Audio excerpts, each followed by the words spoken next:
હવે વાત કરીએ લોકશાહીના મહાપર્વની તૈયારી વિશે।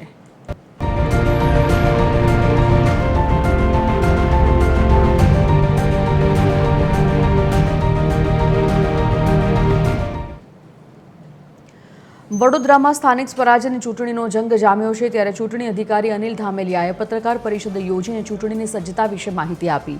ચૂંટણી પ્રક્રિયાને શાંતિપૂર્ણ રીતે પૂર્ણ કરવા માટે 2406 મતદાન મથકો તૈયાર કરવામાં આવ્યા।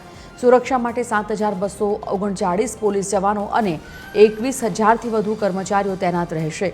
વધતી ગરમીને ધ્યાનમાં રાખીને દરેક મતદાન મથક પર મેડિકલ ટીમ, પાણી અને છાંયડાની ખાસ વ્યવસ્થા કરવામાં આવી છે। દિવ્યાંગો અને વૃદ્ધો માટે પણ ખાસ સુવિધાઓ ઉપલબ્ધ રહેશે।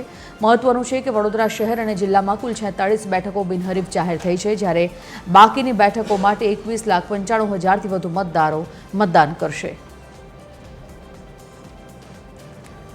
રાજ્ય ચૂંટણી પંચ દ્વારા સ્થાનિક સ્વરાજ્યની ચૂંટણીની જાહેરાત થઈ છે અને આગામી 26મી તારીખે મતદાનની પ્રક્રિયા હાથ ધરવાની છે। ત્યારે તાલુકા પંચાયત, જિલ્લા પંચાયત અને મહાનગરપાલિકા અને નગરપાલિકા આ તમામની વડોદરા જિલ્લા અને શહેરમાં ચૂંટણી થવા જઈ રહી છે। ત્યારે હું મતદારોને અપીલ કરું છું કે આપ સૌ મોટી સંખ્યામાં મતદાનની પ્રક્રિયામાં ભાગીદાર થશો। સવારે 7 વાગ્યાથી લઈને સાંજના 6 વાગ્યા સુધી મતદાનની પ્રક્રિયા હાથ ધરાવવાની છે। આમની અંદર આપણા ખાસ કરીને તાલુકા પંચાયત અને જિલ્લા પંચાયત એમની અંદર આપણે એક મતદાન કરવાનું છે, જ્યારે નગરપાલિકા અને મહાનગરપાલિકામાં આપણે 4 મતદાન કરવાના છે। એટલે આપણા ઈવીએમની અંદર આપણે 4 બટન દબાવીને પછી રજિસ્ટરનું બટન દબાવવાનું છે। એ બાબત ધ્યાનમાં રાખીને આપણે મતદાન કરીશું।